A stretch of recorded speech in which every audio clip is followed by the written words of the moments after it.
ਕੀਤੀਆਂ ਨੇ। सुनाओ कैसा जा रहा है रियल एस्टेट? ਅਲਹਮਦੁਲਿਲਾ ਬਹੁਤ ਅੱਛਾ, ਸਾਡਾ ਬਹੁਤ ਅੱਛਾ ਹੈ। ਜ਼ਬਾਨੀ ਕਲਾਮੀ ਨਾਲ ਦੱਸੋ ਕਿ ਬਹੁਤ ਅੱਛਾ। ਰੀਅਲ ਸਟੇਟ ਨਾ ਲੋਕਾਂ ਦੇ ਸਮਝਣ 'ਚ ਵੀ ਬੜਾ ਫਰਕ ਹੈ।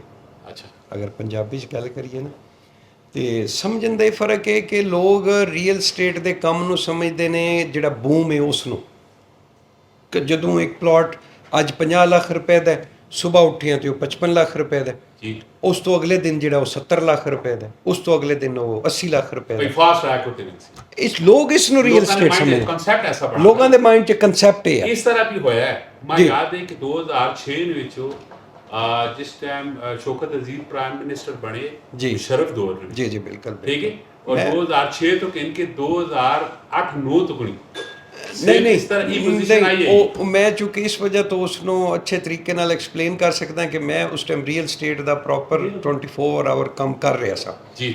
ਉਹ ਸਰ ਬੂਮ ਜਿਹੜਾ ਉਹ 2004 ਵਿੱਚ ਸ਼ੁਰੂ ਹੋਇਆ ਸੀ, 4 ਦੇ ਸਟਾਰਟ ਤੋਂ, ਔਰ 2005 ਦੇ ਉਹ ਖਤਮ ਹੋ ਗਿਆ ਸੀ ਗਾਲਬਨ ਅਕਤੂਬਰ ਵਿੱਚ।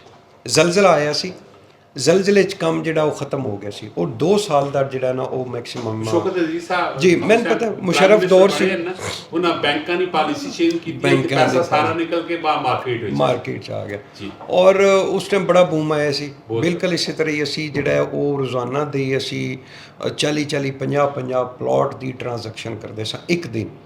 ਔਰ ਯਕੀਨ ਕਰੋ ਕਿ ਦੁਪਹਿਰ ਦਾ ਖਾਣਾ ਜਿਹੜਾ ਹੈ ਨਾ ਉਹ ਨਹੀਂ ਸੀ ਖਾ ਸਕਦੇ, ਕਿਧਰੇ ਸ਼ਾਮ ਨੂੰ ਜਾ ਕੇ ਲੇਟ ਨਾਈਟ, ਕਿਉਂਕਿ ਇਤਨਾ ਕੰਮ ਦਾ ਪ੍ਰੈਸ਼ਰ ਹੁੰਦਾ ਸੀ, ਇਤਨੀ ਸਰਸਿਆਂ, ਔਰ ਬਹੁਤ ਪੈਸਾ ਵੀ ਕਮਾਇਆ। 2005 ਤੋਂ ਬਾਅਦ ਫਿਰ ਐਸੀ ਪ੍ਰੋਪਰਟੀ ਬੈਠੀ ਕਿ ਫਿਰ 2010 'ਚ ਜਾ ਕੇ ਦੁਬਾਰਾ ਬਿਹਤਰ ਹੋਣਾ ਸ਼ੁਰੂ ਹੋਈ ਸੀ।